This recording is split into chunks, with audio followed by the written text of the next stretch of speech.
Time for some report cards as we take a look at Newcastle up next. 7th in the Premier League last season, made it to the quarterfinals of both the FA and League Cup, eliminated in the group stage of the Champions League. What did the professors hand out?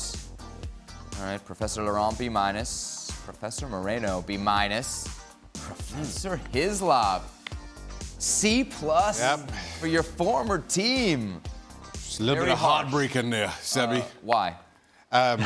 First of all, let me say, I never thought I'd mark harsher than Ali. He's shown himself to be the worst professor to have a class under. You know what my students say? What's that?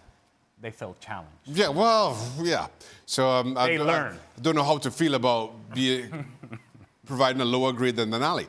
Listen, I think a lot of this was born out of expectation, a pre-season expectation around who Newcastle would be. Given the season that they had previously, the top 4 finish, everything that came along with it, and while, yes, you signed Tonali and then he's not available a short while after, the injuries are a viable excuse. Probably the only reason why I didn't mark them even lower.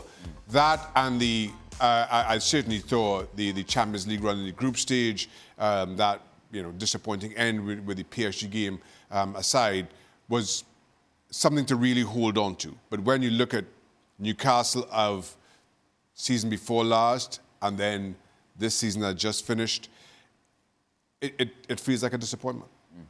Jules, what about you? You were slightly more generous than Professor Hislop.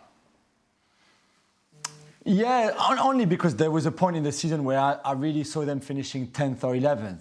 And to be fair, the second half of the season, or towards the end of the season, they had a really good run.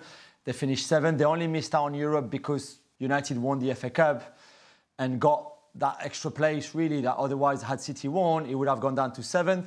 And Newcastle will be in a Conference League, but still somewhere in Europe next season. Instead, they will have a game a week. So I agree with Shaka in the disappointment of the season because the game against Chelsea, for example, in the League Cup, is a game that they should have never lost. And then they lost it. The Champions League, in the end, when you look good after 2 games, was heartbroken for sure, but also disappointing overall. And there was a time where I was not sure about Eddie Howe. I thought he was under pressure. I thought he struggled to find solutions with a lot of injuries, to maybe come up with a plan B that despite those injuries, you can still produce better performances and better results, which he didn't. So overall, I thought B-. Maybe I was too kind. Maybe, today on the weekend, I felt wholesome. Maybe I was a little bit too kind. But I thought in the end, the 7th place and that kind of good finish to the season, the Premier League season, kind of took me away from the C+ to stay in the B with a -. Jules, we know that they have money. Do you think they'll be busy this summer, and where do you think they might try to strengthen the roster? The owners have money. It's very different, Sebi. They have to be careful. They are watching their spending, of course, because they spend a lot before. They might not have to. We said it a few weeks ago with Shaka. There was a point in the season where it looked like almost certain they would have to sell one big star, whether it was Bruno Guimaraes, Alexander Isak, Anthony Gordon, to be able to balance the books and be okay with PSI in the Premier League, but also with the financial fair play of UEFA, had they qualified for a European competition. It looked like maybe they could be okay by not selling anyone and that the books would be fine. But then you can't go and spend another 200 million because then the books won't be fine anymore. The balance will be massive again in the wrong way. So they will have to be careful. I'm sorry if Newcastle fans want us to say, yeah, you're going to spend another 200 million this summer. And it's not going to happen. Unless they sell high, they will be able to spend high.